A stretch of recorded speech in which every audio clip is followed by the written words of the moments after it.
Hey everyone, it's Carissa Wiley at sprinkledwithglitter.com. Thanks for joining me today. Today I am sharing a cake slice birthday card and celebrating the 11th birthday of Pretty Pink Posh. Happy birthday, Paulina and crew. I am so proud of you. I've been using Pretty Pink Posh products for as long as I can remember, and there's a fabulous new birthday themed release available today. I'm going to show you a few of the products that I'll be using in today's video tutorial, and I wanted to mention that this video and blog post are a part of a blog hop celebrating Pretty Pink Posh's 11th birthday. You can find more information over at my blog, and I'll have that linked in the YouTube description below. I'll also have links to all these products in the YouTube description below, and I wanted to mention that you can use the code CELEBRATE11 to save 10% off. This code is available for a limited time, and I have all the details over on my blog. So I'm going to start with the cake slice shaker die, and I have the more solid piece, and I'm die cutting that from some antique ivory cardstock. Now, this die set can be used one of two ways. You can create your shaker window directly on your card front, or you can create a standalone shaker element like I'm doing today. So I've started by die cutting the more solid piece, and now I'm lining up that window piece onto the solid die cut piece.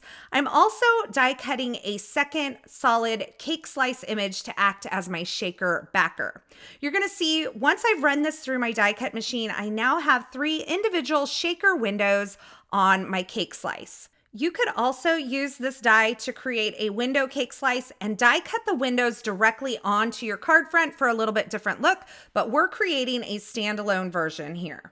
Now I wanted to add a little color to my cake slice, but I didn't want the color to go all the way to the edge because from the side of the shaker element, you may be able to see some of that color. So I'm masking off small areas of the sides of this cake slice, and then I'm using another piece of mint tape to mask off the area of that first kind of layer of the cake. And on this first layer of cake, I'm using watermelon ink and blending that. I'm going to be using kind of an ombre array of colors to create this ombre cake slice.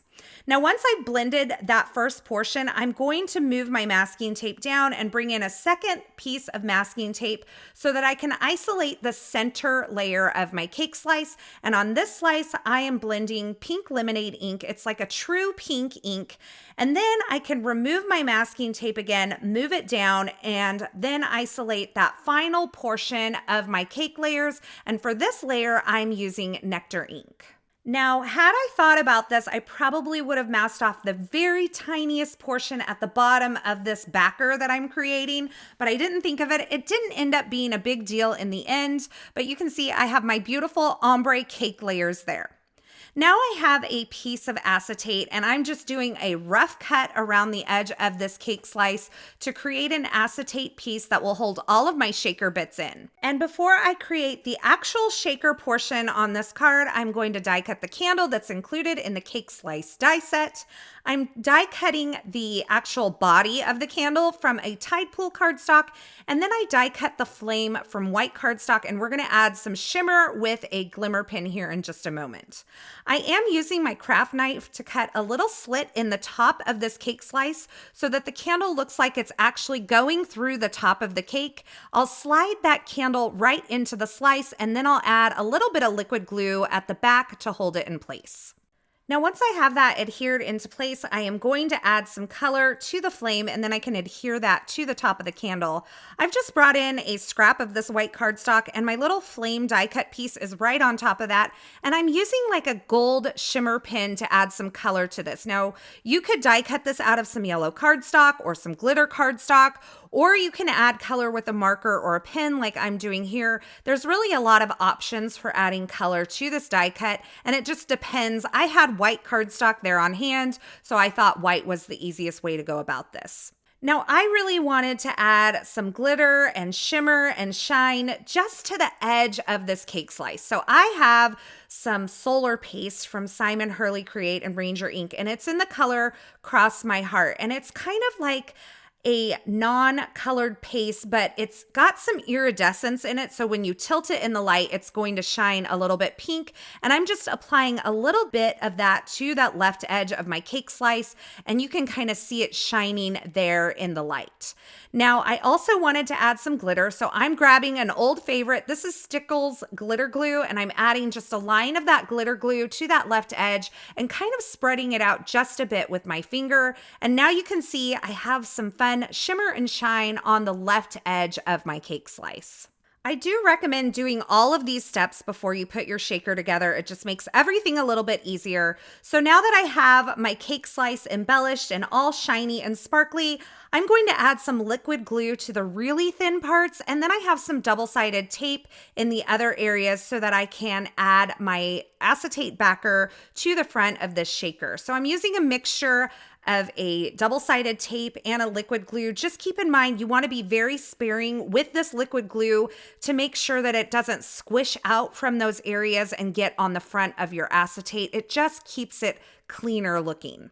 Now on the back side of this, once I've added the acetate, I do need to add some foam adhesive to make some room for all of my shaker bits that I'm going to put inside. So I have some thin foam strips from scrapbook.com, and I did have to trim a few of those down. And I have placed foam adhesive around the entire perimeter of my shaker element here. And now I'm adding some sparkling clear confetti and some little mini iridescent stars. These are both from Pretty Pink Posh. I'm just kind of mixing them together.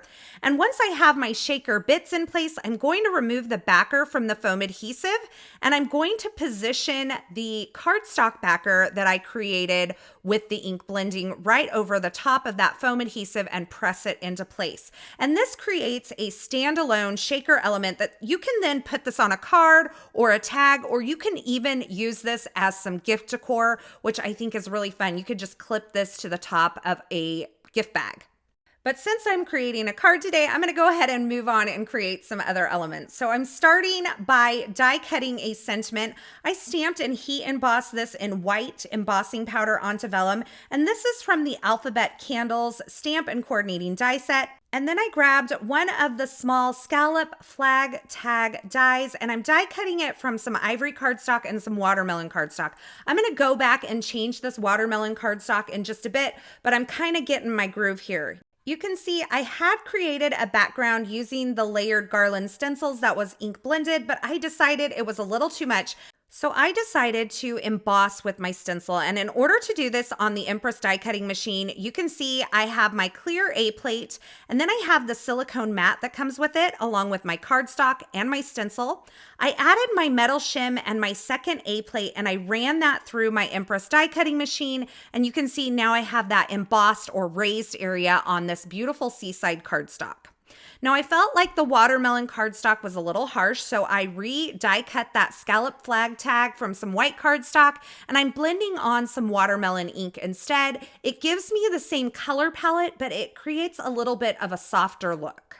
I also used the streamers die set, and I cut a couple of these party streamers from some white cardstock. And again, I'm blending on using the same ink colors that I used on my layers of cake. So this little scallop streamer I blended with some pink lemonade ink, and this kind of thicker streamer I blended with some nectar ink. And I really love the versatility of the streamers die set because there's some different shaped banners and some individual like party flag and banner pieces that you could use to paper piece some custom colored banners. Once I have those ink blended, I am going to add some liquid glue to the back and position those over my emboss panel. And I'll trim off any of the excess using some scissors. And then I can add my cake slice shaker onto the left side. And these party banners, I'm going to tuck behind that cake slice while that glue is still tacky so that I don't have to kind of lift up that cake. I've also added my sentiment using some foam adhesive, and I'm finishing my card project off by adding some of the sparkling clear confetti on the outside of that shaker, as well as a few of those mini iridescent stars. I'm just using an embellishment tool and some liquid glue to place those onto my card front. I'm going to take this entire thing, which is cut to about 3 3/4 by 5 inches, and I'm going to mat it onto a piece of holographic cardstock because this card needs all the shine to celebrate Pretty Pink Posh's 11th birthday. When I think about Pretty Pink Posh, I think of fabulous stamps, fabulous dies, but also my favorite sequins in the whole wide world, and those are the sparkling clear sequins. I added my card front to a card base using some foam adhesive, and that finishes off my very special and very sparkly birthday card celebrating Pretty Pink Posh's 11th birthday. Happy birthday again, Pretty Pink Posh. Be sure to stay tuned to my channel here for more inspiration featuring this fabulous new birthday-themed release from Pretty Pink Posh. And join me for a special Carissa Crafts Live on Friday, February 28th at 1 p.m. Pacific. I'll be creating another birthday-themed card using the alphabet candle stamps and coordinating dies. As always, I'll have links to the featured products used in this project in the YouTube description below, so be sure to check there if you're looking for anything in particular. And you can join me over on my blog for a blog hop celebrating this fabulous new release. I'll have that linked in the YouTube description below as well. As always, I want to say thanks so much for stopping by and hanging out with me today. I hope you enjoyed this video, and I hope you enjoyed this project. If you did, be sure to give this video a thumbs up, and don't forget to subscribe and turn on the notifications here so you don't miss any of my paper crafting and card making video tutorials. Thanks again for watching. I'm so glad you're here, and until next time, I hope you have a fabulous day.